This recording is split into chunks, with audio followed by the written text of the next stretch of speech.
नमस्कार आप सभी को।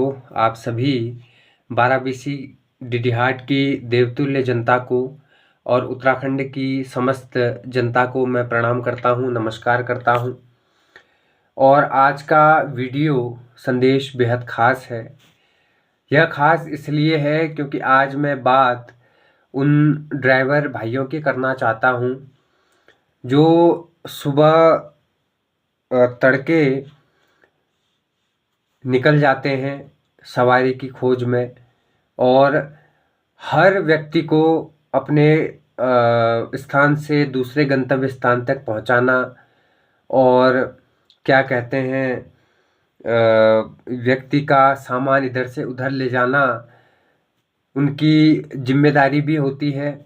और इससे वह अपने बच्चों का, अपने परिवार का लालन पालन भी करते हैं। लेकिन आज जब बात सड़क पर होती है, शिक्षा पर होती है, स्वास्थ्य पर होती है, रोजगार पर होती है, वृद्धावस्था पेंशन पर होती है, महिला सशक्तिकरण की बातें होती हैं, लेकिन आज इन ड्राइवर भाइयों की बात कोई नहीं करता, इनकी समस्या कोई नहीं सुनना चाहता। क्योंकि आपको एक उदाहरण के माध्यम से मैं बताता हूँ। एक व्यक्ति सुबह से लेकर शाम तक बुंगाछीना से पिथौरागढ़ तक गाड़ी चलाता है। एक दिन में 1, 2 या 3 चक्कर भी पिथौरागढ़ से बुंगाछीना, बुंगाछीना से पिथौरागढ़ या पिथौरागढ़ से बेरीनाग जैसे अन्यत्र जगहों पर हमारे ड्राइवर भाई जाते हैं और एक व्यक्ति को दूसरे स्थान तक पहुंचाते हैं। और अचानक ही रात को बुकिंग आ जाती है तो उन बेचारों को उठना पड़ता है, अपने परिवार का लालन पालन करना पड़ता है। कभी कमाई कम होती है तो कभी कमाई ज़्यादा होती है।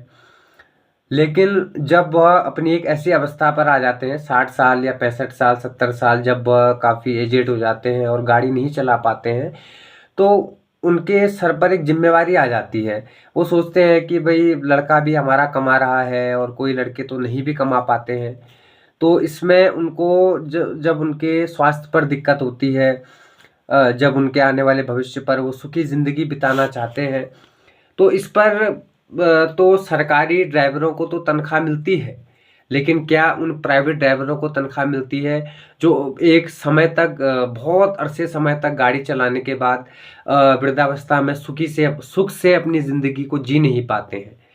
तो इस वीडियो संदेश के माध्यम से मेरा 12BC की जनता से भी अपील थी, उत्तराखंड की जनता से भी अपील थी और समस्त भारत के उन विद्वान जनों से भी मेरा अनुरोध था कि इस समस्या पर भी बात हो, इस समस्या पर भी डिबेट हो, इस समस्या पर भी चर्चा की जाए कि ड्राइवरों की समस्या पर भी बात की जाए।